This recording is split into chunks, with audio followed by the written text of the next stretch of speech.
Good afternoon or evening or morning or whatever time you happen to be watching this. Welcome to Curiosity Not Judgment. My name is Birga. And I'm Gary.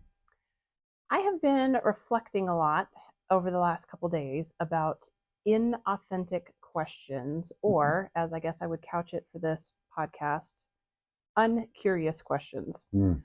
Because as members of a community, as members of a society, I think we have a number of them that we don't even think about when we pose them. And the chief among them is, "Hey, how you doing?" Fine. Right. So I think it's this parroted question and response that we've been conditioned to give, but it's an inauthentic question, I think, much of the time. And so I wanted to talk for a few minutes about those uncurious questions and maybe how we can begin to think differently about them and maybe reposture ourselves in them. I'm reminded of the old Big Bang series, and doing the nerd analysis on this of inauthentic versus what Sheldon would call you know societally correct, or Mm, something having to do with human interaction, which he was woefully inadequate mm, at, and was trying to learn by using his mm, intelligence. And so I think that when you say it like that, I'm thinking, well, is that a disparagement of those questions? And I know your heart. I know you're not saying, hey, it's bad to do that. It Inauthentic is probably closer in mm, that we may not want an answer. We may not care enough about the answer, but it is something that in polite conversation, in being hospitable and civilization, we talked a few weeks ago about how community seems to have long COVID. mm-hmm. So being in community and asking the question, "How are you?" To be polite, to be a conversation starter, but not too deep, is probably, it's not bad. But I think the curious question is, should we answer fine? Mm, And on the other side, should we even ask the question in that way? Are mm, there other ways to ask the question that would start a conversation, or to add more value to the conversation, or the mm. relationship? Yeah. I think there's always different ways to ask questions if you really want to be intentional about relationship. Hmm. And to your point, like some of these are just societal niceties and we play along and we play the part, right? And maybe we don't have the connection with somebody to have them want to answer that genuinely because we just don't know them in that way. But if we do want to go deeper, I think we have to be prepared to give the time and the bandwidth to somebody if the response isn't fine. I'm thinking about how far AI and AGI will eventually go, and when our robot friends are going to ask us, "How are you doing today?" Mm, And then they may expect an answer because they're monitoring your health or whatever. Um, and we do have variations of it. How you holding up mm-hmm. after we know somebody's gone through something, Sure. or and and and that could be very variable, Mm-hmm. and we still may not be wanting a full-on deep 2-hour conversation Sure. afterwards, or to ensue. And so um, when we say, "How are you?" And we have a mutual friend who always says, "Phenomenal," Mm-hmm. right? Mm-hmm. And it's like, okay, and he's known for that. Right. Now I guarantee I'm going to get that answer even if he's not Right. phenomenal, right? And so then does that become a different kind of rote? Mm-hmm. And is it bad or is it good? I don't think we need to make a judgment on bad or good on that, because I think sometimes when I hear the word rote, I sometimes think of things like rote prayers. Mm, And sometimes we pray, and it's like, one might say it's a rote prayer. It's one that's repeated over and over again. Are you really even know what you're mm, saying? But there may be some usefulness to it mm-hmm. in the attempt. So I think there's a lot to do, as we often come to, in what is the motivation behind the question. Mm-hmm. Do you really want to know, Mm-hmm. or do you really not want to know? But the funny part is in our society, at least, it would be very difficult to know whether someone really wanted a response or not. Right. Right. I am just so intrigued by this in the space of in my life that I'm in right now. We've gone through a really serious medical crisis in the last 10 days. things that were really scary and still a future of some instability and not knowing how things are going to line up. And so then I also have to analyze for myself, how much of that do I want to reveal to Hmm. somebody else? Do I have the time to get into it? Is it a relationship I'm invested in enough to have that level of transparency? So how? Yeah, that's really good, and I guarantee that you go through in your mind, consciously or not, the cashier at the store Mm-hmm. versus somebody who's known you for a long time who's Sure. not aware of the situation. Right. Those would be different levels of sharing, for sure, and quite frankly, asking for support, which I think is a good thing. Asking for support when you need it Mm-hmm. is a good thing, and so, and even to the point of calling someone out of the blue who hasn't asked you how Mm-hmm. are you doing, and saying, hey, I'm not doing well, can you listen to me for a little bit, Mm-hmm. right? And so, but we don't often say those kinds of words, do Sure. we? And we don't usually do that kind of a thing in general. I say we, I usually don't do those kinds of a thing, but I bet unconsciously or consciously you have answers already kind of set up depending on Mm-hmm. how your relationship is with someone Sure. when they ask you in these 5 seconds, how are you doing? Because it's different than it was a month ago. Right.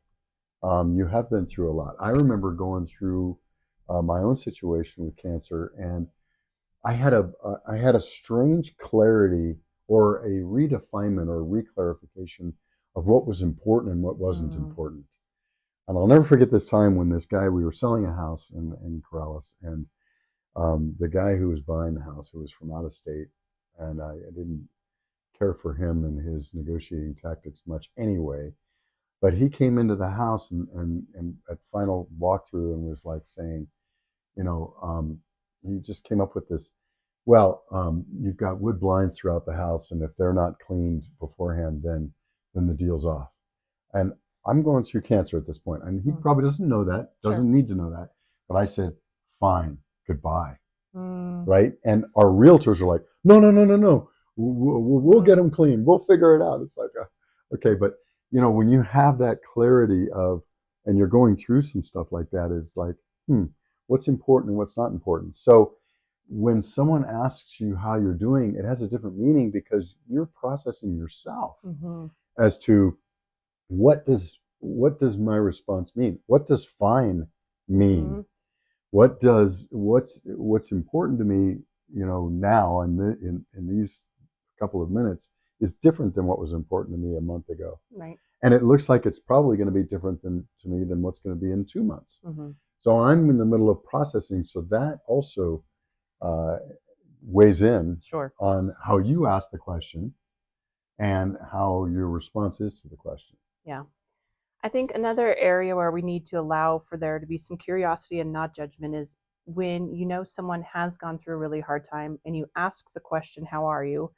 Actually wanting a real Mm-hmm. response, but you get a fine instead. Mm-hmm. And maybe that little bit of disappointment in that, Mm-hmm. hey, I care. I want to know what's going on. But maybe they don't feel like they have the strength to talk about something without breaking down. Maybe it's compartmentalized and it just needs to stay in that, behind that barrier for the time being. You and I are going to go to an event later, and I know somebody who has gone through a tremendously hard time is going to be there. And I do care about this person deeply, and I want to ask that question, but it may not be the moment. No, And so if I get a fine, I just need to be okay with it and to and be move on. curious about, like, okay, I think this is probably where we're at, is just it's not appropriate for this moment. Very good. So it's not only what the relationship can bear at the moment, but it's also situational as to Mm-hmm. where you are and what the environment is around you. Mm-hmm. Because it may be if you were one on one and you met in a coffee shop and both of you had an hour, that would be a different response than you're at a social event Sure. with 30 other people that are going to want to talk to you and you want to talk to them because that's the purpose of the event. Mm-hmm. Maybe that's not the time to steal off into a corner, because then somebody might ask, well, why did you go to a social event? Mm-hmm. And so that's a good one. So how do we, and how could we say in that situation, because you brought up like 4 different things there. One is um, accepting a fine from someone. Mm-hmm. So, okay, um, I know you're not fine, but I know that right now is probably not the time to talk about it. Mm-hmm. So Mm-hmm. I'm giving you the liberty to say fine, Yep. but I know that there's more behind that, Mm-hmm. and would love to hear about it from you. Or I'm available Mm-hmm. for when you are ready to talk about it. Yeah. Could be a very good response. And the funny thing about it is thinking about that ahead of time, as we often talk about being intentional and thinking about situations that you could be in ahead of time always kind of helps, because I often will leave a situation and go, huh, that wouldn't have been the response I would have had if Mm-hmm. I'd have thought about it beforehand. Right. Exactly. Well, one of the other categories, excuse me, that I was thinking about is really how we interact with children, and whether it's your Mm-hmm. own child or someone else. It's again going to depend on the degree of relationship. Are we asking non-curious questions just to bide the time, or just to play nice, or just to whatever, or do we really want a response? And I think our posture, body language, facial expressions, all of those things are going to really be interpreted, especially by children, that they want to see, do you even care? Are you asking because you want to know? Mm-hmm. Mm-hmm. Yeah, that's really interesting. And as a grandfather with my grandkids, and I have regular meetings, like we have video chats, even if we're not in their space because some of them live out of town, and we have scheduled video chats every week. And I know that they know they don't get away with fine, Mm-hmm. metaphorically, Mm-hmm. for purposes of this conversation. And I am intensely curious about how little minds work, and Mm-hmm. I always try to ask follow-on questions where I see the gears moving, Mm-hmm. and to where they have to think about the response and help them to think about the Mm-hmm. response. Because I think sometimes, and this is a great little addition to this conversation, is how are we training those around us, including our children, to answer that question? Mm-hmm. Do we sometimes go to our kids and say, hey, they weren't really asking, just say fine? Mm. Have we ever said that to one of our kids? I'm thinking maybe I did I wonder. Yeah. in certain situations. Mm-hmm. Again, and then, but I don't let my grandkids get away with it, and they know it, so they Mm-hmm. don't usually even try. Right? It's Mm-hmm. like, well, Grandpa, da, da.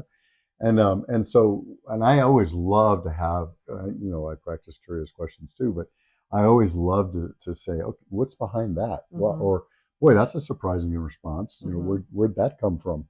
Or because like right now it's how was your first day of school? Mm-hmm. Right? Is a real, that's one of the ones we're constantly having, and or when do you go back to school? And are you excited about going back to school?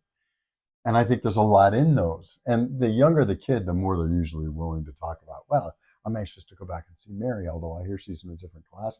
I might have to make a new friend. You get a lot of stuff. Mm-hmm. A teenager, I go, school, Yeah. Fine. or fine. Exactly. Yeah. And that's the thing. So it is interesting. And I'll bet you we inadvertently or intentionally train the people Mm. around us on how to respond. So let me ask you, do you respond differently depending on the people, and have they trained you to say fine or to really get into it? I'll bet there's some people that you started saying more than fine one time, and it was very clear they only wanted to hear Mm. fine. Yes, I think that probably is the case. I can't think of a specific Yeah. example right off the top of Well, I my wasn't head, asking but for a name. I'll tell you who did that to Yeah, me. exactly. No, I think that my short answer on that would be I probably have internalized some responses over the years by certain people that don't want the right answer or the full Mm-hmm. answer. And so I might answer truthfully, but in a very abbreviated form, like, I'm hanging in there. Yeah. Done. Right? Yes. Like it's life is not fine and I'm not giving it two thumbs up, but I recognize this is not the time, space, or maybe even relationship that I'm going to engage any further. And you've just gotten me into another thing. We talked about our friend that said phenomenal, but there's a Mm-hmm. lot of people who have a canned response that isn't fine that they've chosen Mm-hmm. specifically. One of the big ones is can't complain. Mm. And I often try to, I'm always trying to be the funny guy, whether I am or not is other people's judgment. But I'll They say, should be curious about it. right, exactly. Well, who would listen anyway, right? Or I'll say things like that because I always think that that's a funny answer. It's like can't complain. Like, oh, I could. Yeah. And what does that mean, Yeah, can't complain? Are yeah. you saying, my life's not that great, but I can't complain? Or are you saying, can't complain? Life's good, Mm, right? What does it mean? yeah, And so if you're going to choose to do something other than fine, what do you choose to do and why? yeah, yeah. So again, just kind of going back to the heart of why we were having this conversation, it was really to identify for ourselves, are we asking questions that we don't actually want a genuine answer to? And just to kind of throw it out there to be a primer as you walk through your week and to consider the interactions that you have with folks.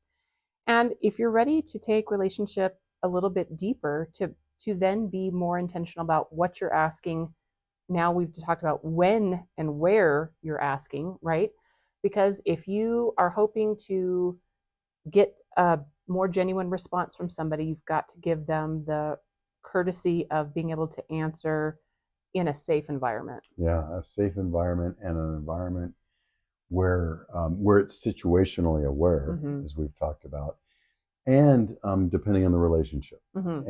and how much of a talker they are. Mm-hmm. If you walk up to an extrovert and ask them how they're fine, you're going to get a different answer than if you walk up to an introvert, for Certainly. instance. And so understanding their style, because you said something about, well, what if you're disappointed if they just say fine? An introvert might say fine even if they'd like to talk, because for them, it's not Mm-hmm. a great thing to do to just pour out everything they know. And some people are more guarded, Mm-hmm. and some people just don't like to talk about stuffs. Certainly. And so anyway, it's a great topic. I would love to have a couple of curious questions around this. One, do you just ask how are you? Are there times when you use a different question Mm-hmm. to elicit a different response? Are you okay when people say fine, and then do you move on to your real agenda? Mm, Um, that's a big one. and or are you? Yeah, I didn't think we didn't even go into that. I don't know if we have time today, but what is my agenda going into a conversation, and do I just want to get that over with quickly Mm-hmm. as the nice to do thing, the societal must do thing to do, Mm-hmm. and then get into what I really want to talk about? Or on the other end, do I want to say fine? Do I want to pick a different response that's canned that I always say? And when should I go deeper with Mm-hmm. another person? And how do I check if that person is really wanting more of an answer? Mm-hmm. Is there like here's fine, and then here's fine plus a sentence, and then watch for body language? Do they want us to go on? Yeah, I don't have a good gauge for that, but I think we need to begin to know the people in our circles a little bit better to be able to make that determination. Mm-hmm. I do want to go back to the topic about having these questions with children real briefly Mm-hmm. because as I have shared many times over, I work for an agency where I do a lot of education around human trafficking. And I was at a counseling agency yesterday. I was doing a workshop with their staff, and much of what we've been talking about as of late is online grooming. Mm-hmm. And if children do not have a sense that they are seen, heard, and understood by those that should be keeping them safe, they will look for those affirmations elsewhere. Mm-hmm. And so, if again, this is not an accusatory statement, this is for self reflection, but if we are too busy or too distracted when we are having conversations with our kids, we're asking how their school day was while we're texting, we are busy checking our email and we say, did you make any friends today? Whatever the environment is, kids absolutely pick up on that. And if you, as their safe person, are not giving them the genuine time and all indications that you want to hear an answer, they're going to start responding to other voices that are asking questions that they feel are better listeners. Yeah, and that's true with anybody that we want to have any influence on. Yeah. And this has been an issue for all time.